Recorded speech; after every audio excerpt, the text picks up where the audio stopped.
Nesse 15º episódio de Google Loserwed, nós vamos entender mais um pouco ali sobre a ilusão, o que está acontecendo dentro daquela escola e sobre o Popo Magadia, porque a gente vai ver como que funciona o poder dele, como funciona essa questão de violar regras. Então eu acho que a gente está começando a entender o que ele está querendo fazer, como que funcionam os poderes dele. Então a gente vai começar a entender um pouco dessa situação toda ali dentro da escola.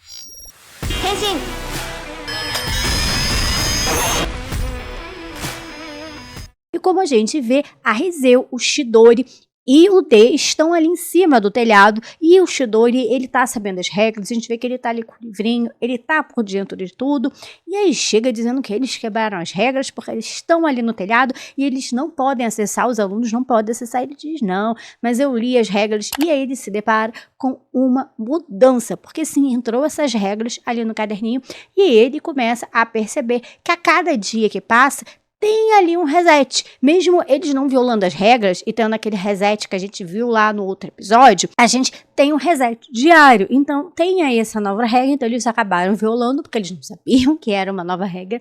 Então a gente vê que o líder ali dos monstros, né, o Magatia, ele tá aí mexendo os seus pauzinhos para eles ficarem violando, para ter esse reset. E a gente vê, né, que realmente a Uzubuko acabou aí tendo essa lavagem mental, ela tá presa aí nessa utopia que é essa escola, assim como os outros estão ali presos, achando que tá tudo bem, que eles têm amigos, vivendo ali o dia a dia da escola. Então realmente a Uzubuko aqui, ela não serve para muita coisa, mas a gente vê que a Rizeu, ela ainda tá entendendo as coisas, e quando aparece o diretor, porque eles violaram a regra, né, de estarem ali no telhado, a gente vê que aquilo mexe ali com ela, é o Akaba, né, a gente já tinha visto ele lá no outro episódio, né, quando o Gatou foi conversar com ele, a gente viu que era uma pessoa do Esquadrão Verde, porque tava com o macacão, e realmente ele é do Esquadrão Verde, porque a gente vê que a Rizeu, ela sai correndo assim, que eles violam a regra, eles voltam ali pro corredor, para exatamente falar com o diretor, porque é o Akaba, é o cara que saiu ali na missão há 4 anos atrás, né, a equipe, para exatamente investigar sobre este líder, né,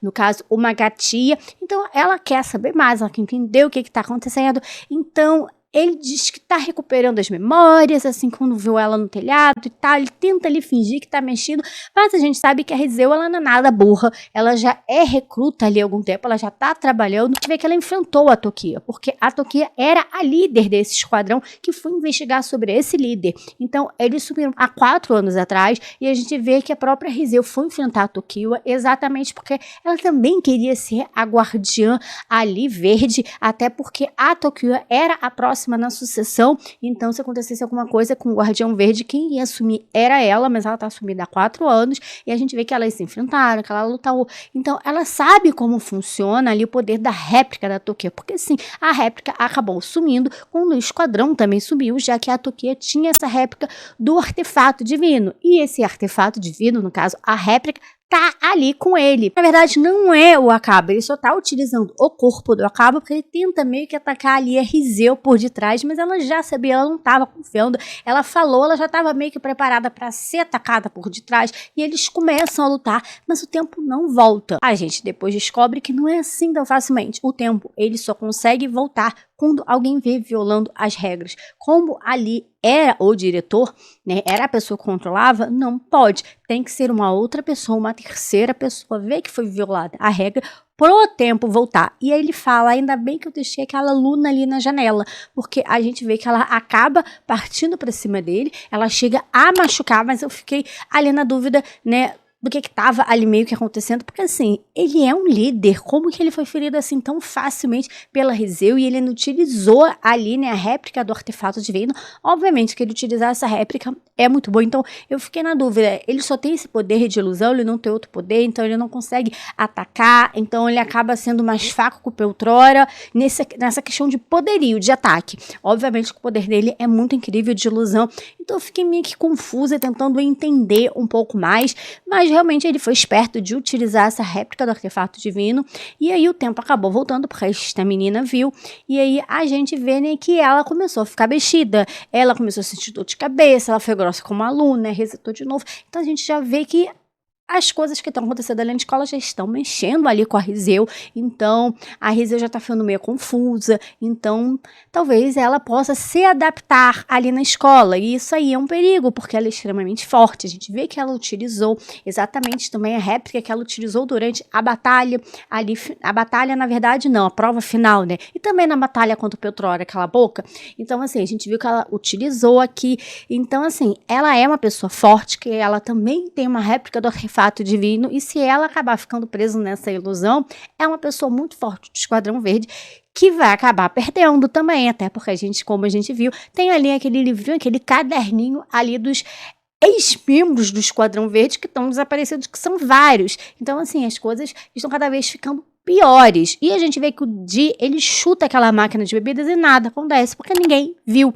Só tava ele e o Chidori. E agora eu tenho que entrar aqui na questão, porque a gente vê, né, que o Hibiki, né, no caso, o Dee, ele é chamado ali para ir na sala dos professores, porque ele não tá apresentando mudança, enquanto a Uzubuko acabou se enquadrando, a Rizeu tá começando a meio que se adaptar, porque ele tá vendo que já tá tendo uma mudança ali na cabeça dela e tal. O Dino, ele parece não ser afetado, mas o Chidori também, e ele não foi chamado. Isso me incomodou um pouco. Talvez seja porque o Chidori tem ali, né, os utensílios, né, que ele fala que tem 7 utensílios, porque ele trabalha ali meio como informante e tal. A gente vê ele até utilizando o olho da ganância, um desses utensílios, exatamente para investigar sobre o diretor, porque a gente sabe que a Rizeu foi até a sala do diretor e ele quer saber mais sobre esse diretor, o que que tá acontecendo, tanto que tem ali um bichinho que meio que fica olhando, vendo o que tá acontecendo, e ele consegue ver tudo que esse bichinho, que é um eletrônico, obviamente, está vendo através do óculos. Então eu fiquei meio assim, por que que ninguém se incomodou com o Chidori, mas se incomodaram com o D? Né, eles falam ali com o D, mas não se incomodam com a presença do Chidori. Isso me incomodou um pouco, e eu não sei mais qual utensílios que ele tem ali que pode servir para entender o que está acontecendo.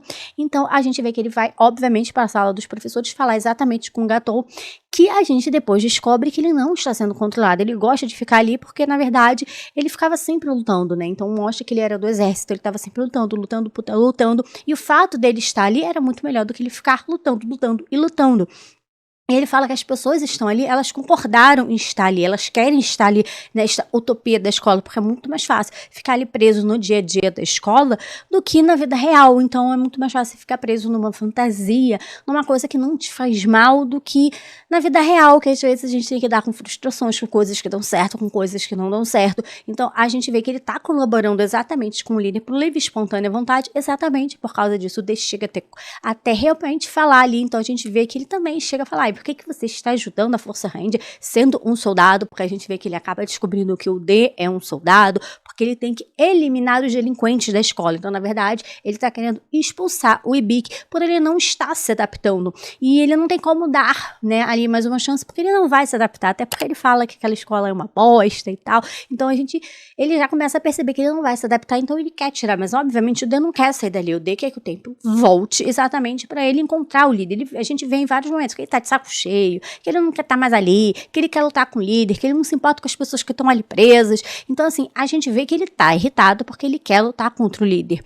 Então, a gente vê que ele tá tentando ali sair daquela situação, porque ele tá apanhando o D, mas ele consegue reaver a arma, e é muito legal essa parte, porque ele usa como um chicote.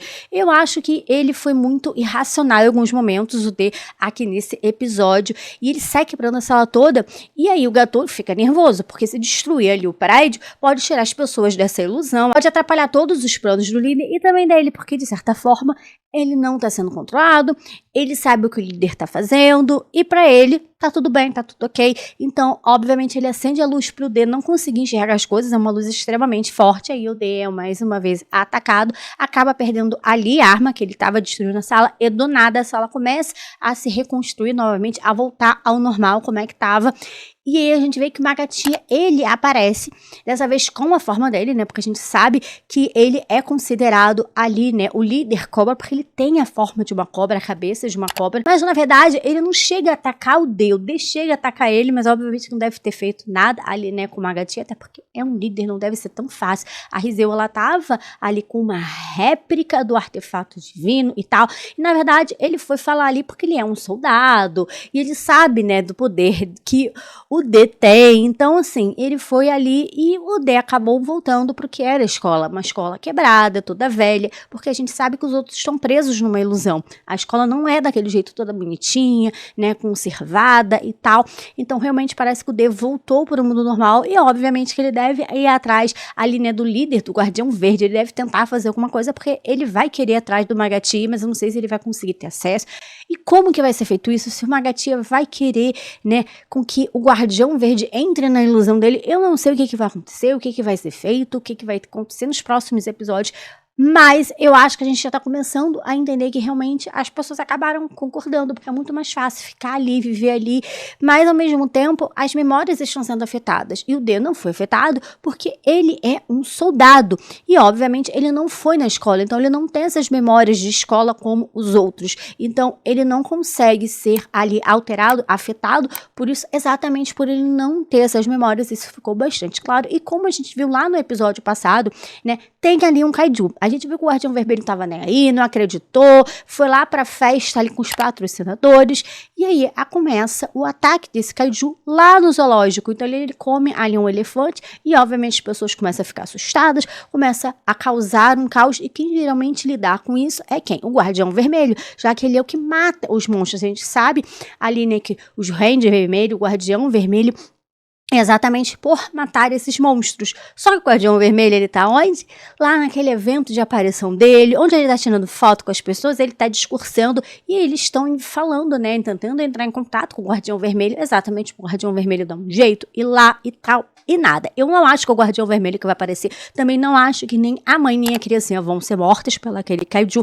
Provavelmente vai aparecer outro guardião, mas eu também não acho que o Guardião Vermelho vai ficar satisfeito com isso. Eu não sei se ele tem poder para lidar com este monstro, visto que ele já perdeu o artefato divino que está com a Susukiri, embora, sim, a gente sabe que o Tokita tem ali, né, os dispositivos e tal, mas não é o artefato divino, e eu não sei se o Guardião Vermelho tem alguma coisa com que ele possa lutar, se ele tem alguma réplica do artefato divino, então não sei se ele tem poderio para lutar com esse kaiju também. Então fica aí o questionamento, mas eu acho que quem vai salvar o dia vai ser um outro guardião, e eu acho que vai criar aí uma encrenca, ele não vai gostar muito, porque a gente sabe que o Guardião Vermelho, ele gosta de holofote, ele tá aí exatamente para isso, para viver essa vida boa, essa vida de luxo, de todo mundo falar que ele é um herói, dele ser contemplado por todo mundo não gostar dele, de tirar foto, ele gosta disso, ele gosta de aparecer.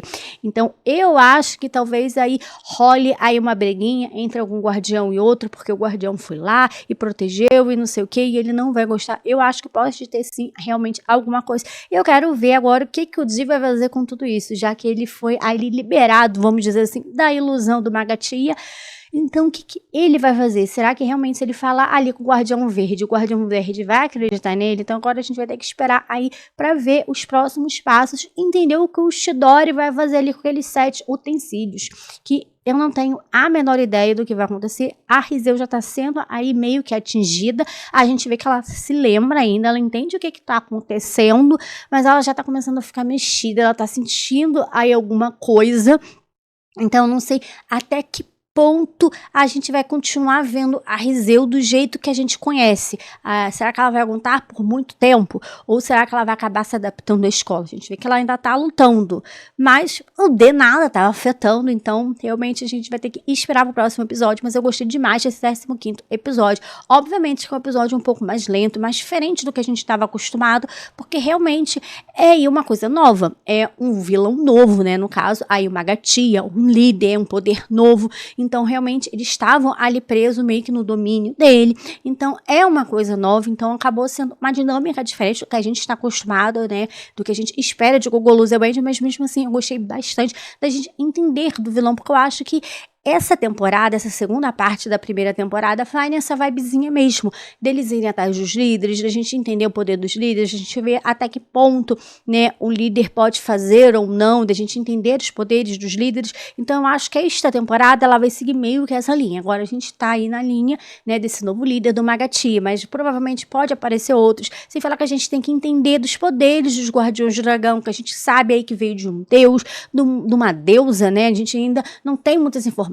A gente também tem que entender Suzukiri, então acho que ainda tem muita coisa para acontecer nessa segunda parte da primeira temporada, então assim, estou gostando. Eu acho que realmente foi um episódio um pouquinho mais fraco, não tão empolgante quanto os outros, mas mesmo assim eu gostei demais, porque como eu já disse, eu amo Gogoro Ranger e vou estar aqui semanalmente para exaltar este anime. E quero saber o que você achou sobre o 15º episódio de Gogoro Ranger, deixa aqui nos comentários pra gente discutir mais um pouquinho sobre esse anime, e se você gosta de anime e tokusatsu, se inscreva no canal e ative o sininho de notificações para vocês receberem as notificações sempre quando sair um novo vídeo. E muito obrigada por ter assistido o vídeo até o final. Até o próximo vídeo e tchau!